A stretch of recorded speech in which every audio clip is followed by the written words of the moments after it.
everyone. I am so excited to be speaking with author Kimmery Martin in just a second. And it was a tough morning for me. I had a dentist appointment yesterday, woke up and my face is all puffy and my head feels like it's in a vice grip. And then I was like, but I get to talk to Kimmery Martin about the Queen of Hearts today. So it kind of cheered me up. I was like, put some makeup on. It'll be okay. Your head will feel better, feel slightly better. But I know that once I start talking to her, it's going to feel lots better. So everyone, here is Kimmery.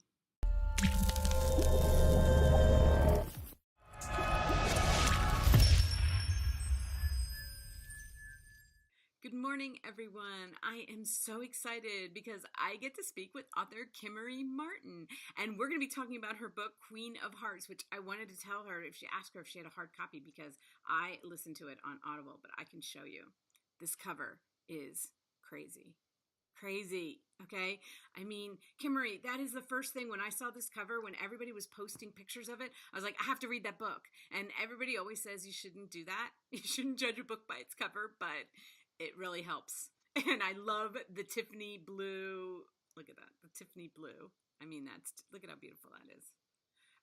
You must be thrilled with that cover because everybody's talking about it. But thank you so much for talking with me. Thank you. Yes, I'm happy to talk to you. And I do love the cover. It has a good story behind it, actually. Oh, well, tell.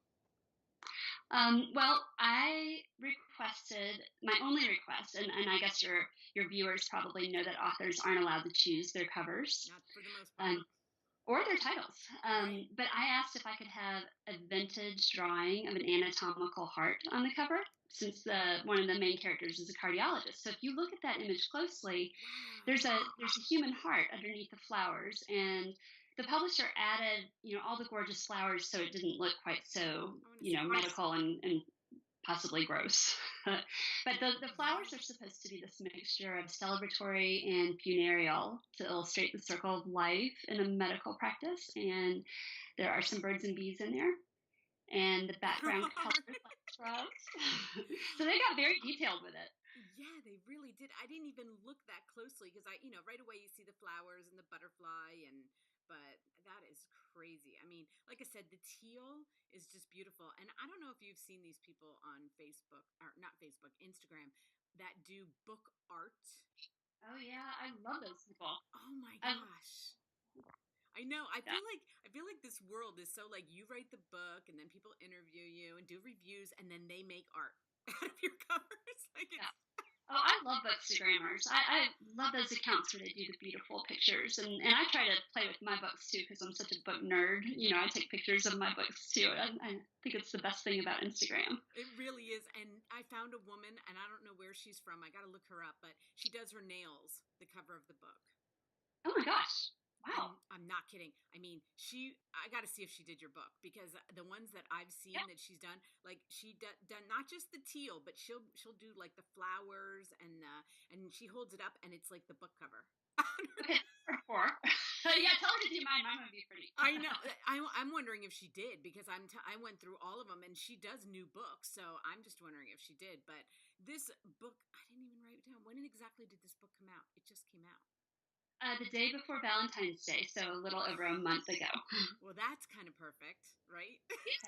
Yeah. It's kind of a love gone wrong story. A little bit of an anti-romance in places, but there's a lot of romantic elements in it.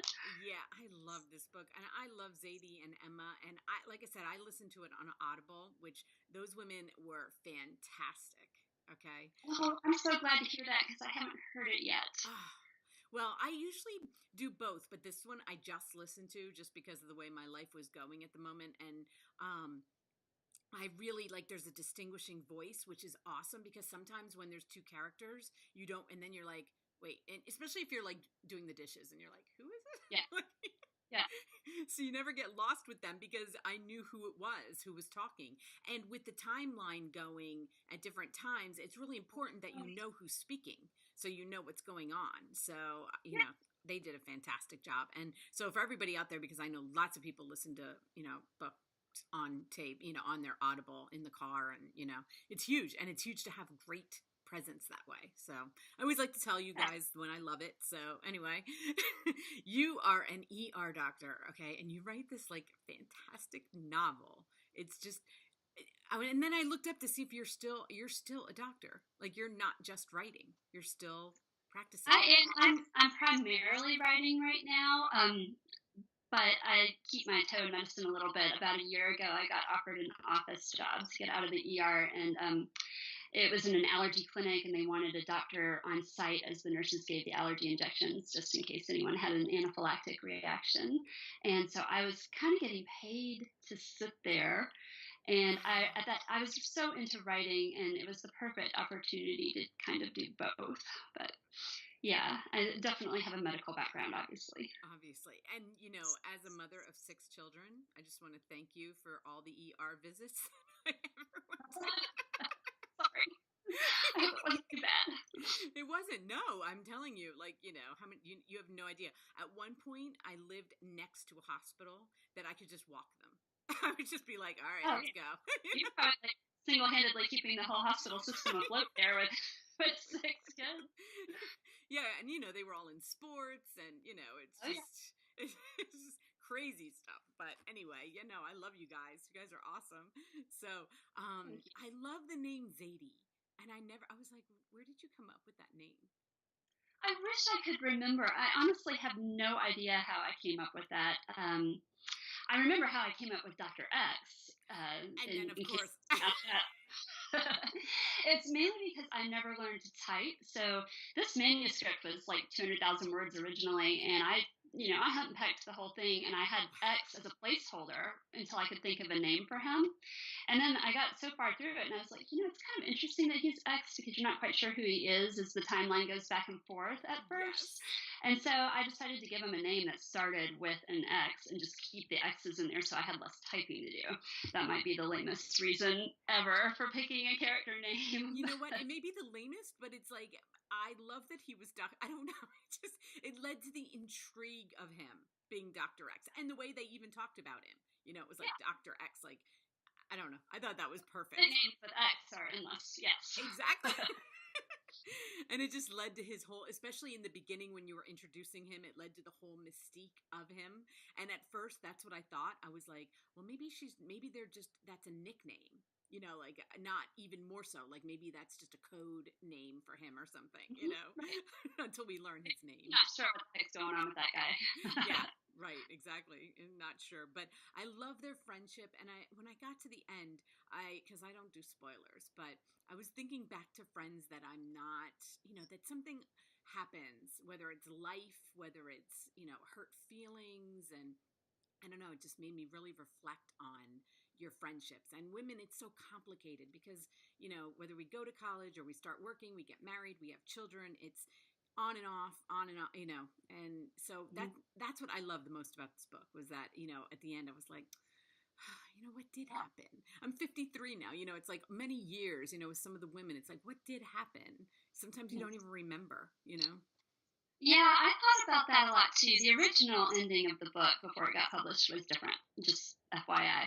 Okay. But the final version does contain this, this betrayal between some of the characters. And I did think about that a lot. If if somebody I truly loved and was close to did something horrific and I found out about it years later, would I forgive them? Where would I draw the line? What at that point? And it is kind of an interesting question, and readers have all kinds of different responses to that. Some are very angry and wouldn't and don't like what happened. Really? And some feel that they have a particular reason for opting for forgiveness. So it is interesting how people respond differently to that. Yeah, because they could have it could have gone the other way, and it does make you wonder, like what could be so bad, that you could, and really when you look back, they're all pretty silly reasons for the most part, like none of them are as tragic as we want them to be. Theirs was a little bit more tragic. They got through a little bit more than most people, but they, it was just, it's an interesting concept of women and what we have in our life and how we manage the children and what, I always used to say that even my friends that I don't talk to for a very long period of time, and then when you communicate with them again, it's almost like you've just talked to them, years can go by and it doesn't matter. You pick up, Yeah. you know? We all have those kind of friendships, and for me, that period of my life of medical school was so formative with my friends. You're going through this incredibly intense time, and you bond with these people so deeply. And I know that's true for most women. We all have a friend that no matter how long passes between the times that you see them, you still just pick it right up, like you said. Yeah. Um, Yeah. And I saw, as I was listening to it, I was thinking, this is so Grey's Anatomy. And then I saw somebody leave a review that said, I was like, oh, I wanted to be the only one that thought that. So if you love Grey's Anatomy, like this is right up your alley because you go into the detail. I mean, I learned things that I did not know. right. Yeah, and what's funny is I've never seen Grey's Anatomy. I'm just not a big What? TV watcher. And if I was, I do watch occasionally. I'll stream something, but most of the time I don't watch TV. I'm a reader, so I've never actually seen the show. But I hear it's wonderful, and I know people love it, and I know it has a lot of similarities to what I wrote, but I haven't ever actually watched it. Well, you know what? I'm not a huge Grey's Anatomy fan because I don't like. It was interesting because I'm listening to this and I'm like, I don't really like medical because I'm a big hypochondriac and I'll start like taking on things, So when I watched Grey's Anatomy, I started like thinking more about medical stuff than I need to be thinking about it. So, but I did love like the love interest in that part of it. But I do have lots of people, even my one son, they've seen every episode. Him and his wife have watched every episode. But it was just the theme of it. Like I was like, this is really, Grey's Anatomy. This to me seems like a Grey's Anatomy because the setting is in a hospital. They're talking about medical stuff, and really, that's for anybody who likes that, they will love this book. So. Did you make it through the more squeamish parts of the book? Or did you have to hide your ears? I did. And one time I was like making dinner and then I was listening to it on Bluetooth, right? And I was making dinner and I was like, okay. I pulled my Bluetooth. Sorry. Yeah. But you know what? There are people who love that. Who love, and I did make it through. I did. So, it wasn't that bad. For me as a reader, I love reading books where I feel like I'm getting a fly on the wall look at some topic or some industry that I don't know very well. I think it's interesting to see an insider's view in detail of some other field that you're not necessarily familiar with. I enjoy that when I read. Yeah, and I've really never read a book like this that has had like I know that there are books out there that are about medical stuff, but this is not about that. It would have been hard to write this without writing about their life and what they were dealing with every day. So, I never read anything like this. So it did interest me because I was like, this is really different because you couldn't write that without writing the other stuff. It wasn't just there for no reason. It was their life, so I enjoyed it. And that's the beauty of fiction. You see the world through the eyes of a character, their complete life, their job, their home, their thoughts, their feelings. That's what good fiction does. It kind of immerses you in somebody else's world. Yeah. Well, I went on your website and I was reading your blog. You are funny. I love you.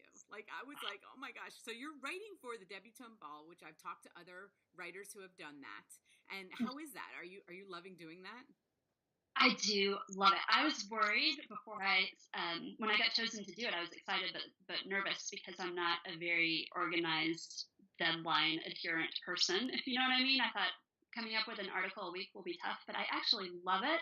I love the other ladies that write for it, and I've had so much fun with it. Yes, okay, yeah, I definitely have a kind of snarky side that comes out on that website, but I really like it. I was laughing. Your most recent blog post, you were talking about like, how hard medical school was, but it prepared you for like how hard being out there and doing all this book related stuff that you have to do, all the press and I was like, really? Is it hard? Because not that I don't hear from authors like it's hard, like going to book signings and signing like 1,000 books and everything. But when you described it, I was like, wow, you know what? I don't think I gave them credit for how hard that is. Well, it's so much behind the scenes stuff that you don't think about as, you just think you're going to write. And no, it's not like that at all. There's so much other stuff that goes into publicizing a book and marketing a book and connecting with readers. And I really love a lot of those things, but I was nervous about all the public speaking at first. Now I'm much better with it. But at first I was like, what if I get up there and have literally nothing to say? Some of these talks are an hour long. Um, Wow. or live TV. I've screwed that up several times. But it's been so much fun. I'm getting to meet so many cool people. It's been awesome. Yeah, I screw up all the time. Like I got used to it. I started when in the beginning I used to be like, "Oh my gosh, I got a date wrong or I got this wrong," or but now it's like, whatever, I get things wrong. You start to get used to it and you're like, everybody does. Yeah. Plus, it's funny for other people to watch me screw stuff up, I Right. think. Exactly. And I love how you said that people are starting to bring bourbon to your book signings. Yes. Tip for all authors. Note yourself, bring some drinks. They'll buy more books. Right, exactly. I've only been I'm in Allentown, Pennsylvania. We don't have that many book signings around here, but if they ever get close, I do try to go to them because Mhm. they're so much fun. And Yeah. I usually like tape the author when they're talking about it, but I really wish I lived like I'm in 2 hours from New York City and then like an hour from Philly. So it's Yeah. like, that's usually on the stomping ground of most of you guys, but you're based down in Charlotte, right? Yeah. Yeah, Southern. which is beautiful.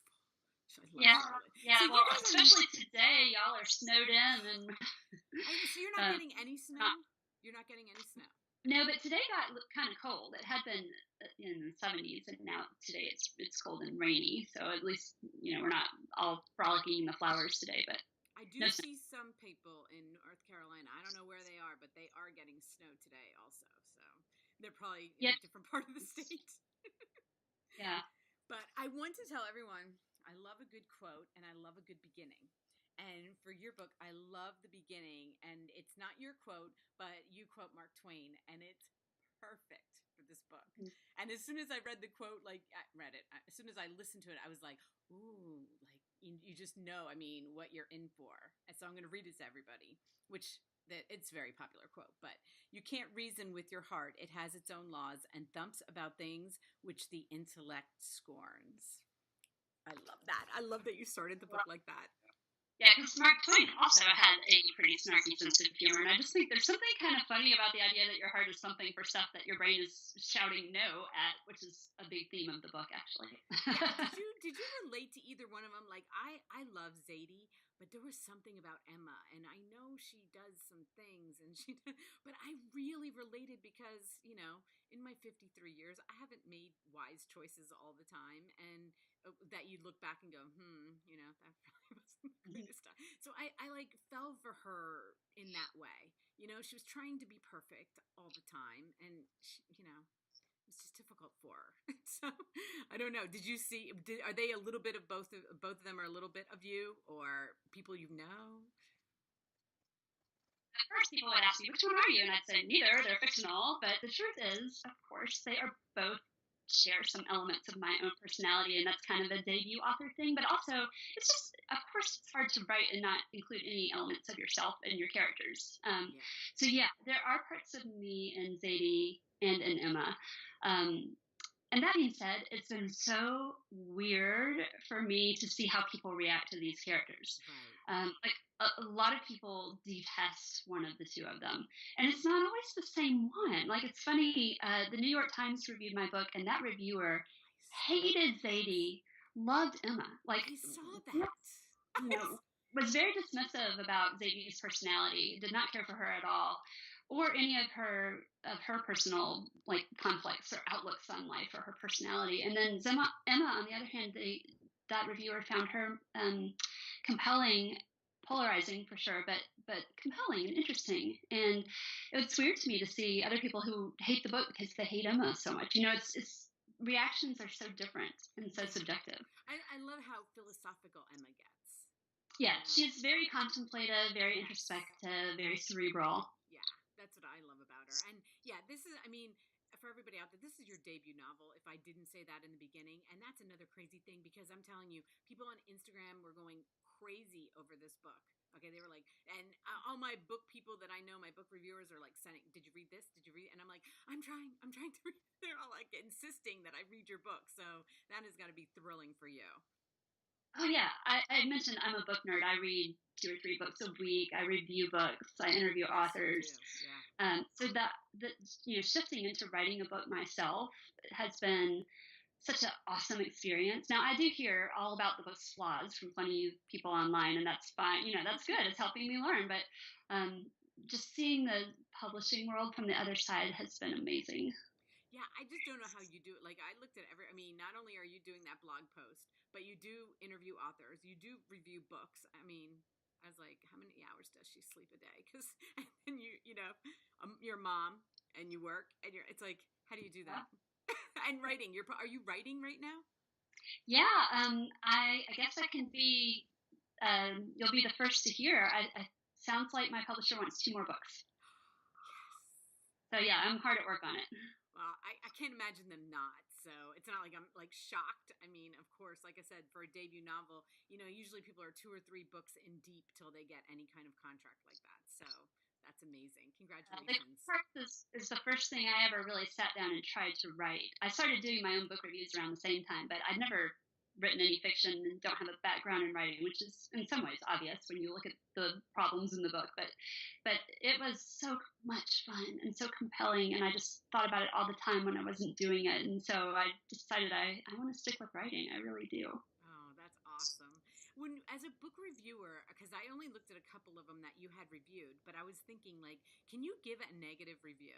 Like, I can't review books. Okay. I Hmm. only say good because I just can't. I can't be, and I love the people that can because I'll read their reviews and be like, oh, that's interesting, but I just can't give a negative review. I can always find something in a book or I won't Yeah. talk about it. It's either if I really don't like it, then I'm not going to talk about it. Yeah.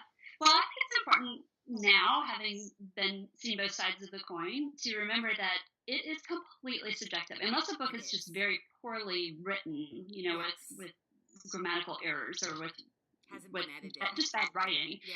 And books don't get published like that very much. So Right. if it's the plot that offends you or that you don't care for, you have to remember, no matter what you think of it, somebody else is going to love it Right. and somebody else is going to hate it. And so I do now read very harsh reviews of my book or anyone's book and think, what good is this doing? Yeah. Maybe it does do some good, and you can make arguments for various things, but in general, I guess now I would rather review the books that I love and be able to Right. recommend And them. then pass those on. Yeah, that's how Yes. I feel too. And one time I was doing an interview early on with an author, and I don't read the reviews till the end. But then I read one of her reviews and it was bad and it like got in me. And then I was like, don't do that. Don't read the bad reviews. Read the 5 stars and the good Yeah. reviews. Don't read the bad ones because it jaded me to it. Because then I started thinking things I wasn't thinking about. I was like, oh no, I'm not gonna read Well, I those. think people review books based on how the book speaks to them. Like they Right. often see something in the book that they feel is personal to them. I'm surprised by that too. How many people think one of the characters saying something bad or doing something bad is aimed toward them? And you can't write a vanilla book where everybody's inoffensive. You just can't. No.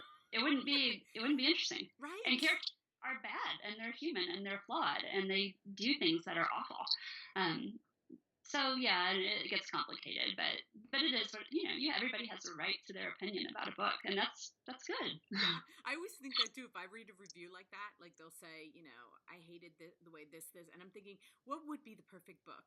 These two people, they're best friends, it all works out, they live their life. Like, what kind of a book is that? It just doesn't make sense. So, Yeah. whatever, you know. Well, and it's also nice to see in people's reviews how much they connect to things in the book. Yes, The that's opposite.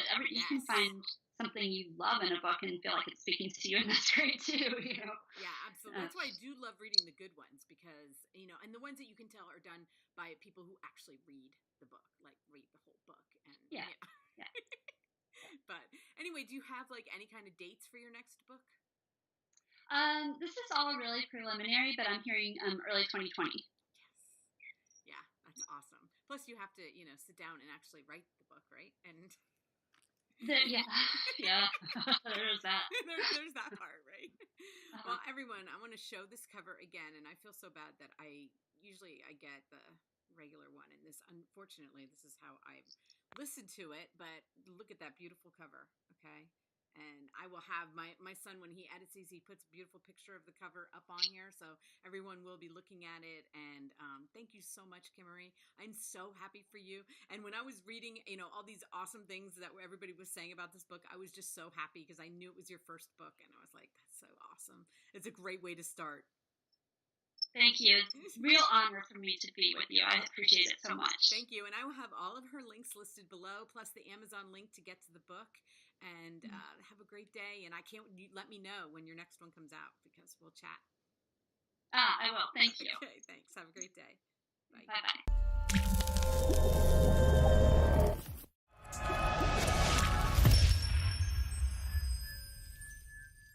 Everyone, thank you for watching my interview with Kimmery. She was so sweet.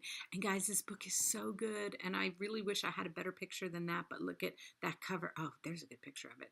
Beautiful cover. And I just want to thank you for making it this far. And I want to thank Kimmery for talking with me. Like I said before, I will have all of her links listed below. If you enjoyed this interview, please hit like. If you'd like to get updates on all my interviews, please hit subscribe.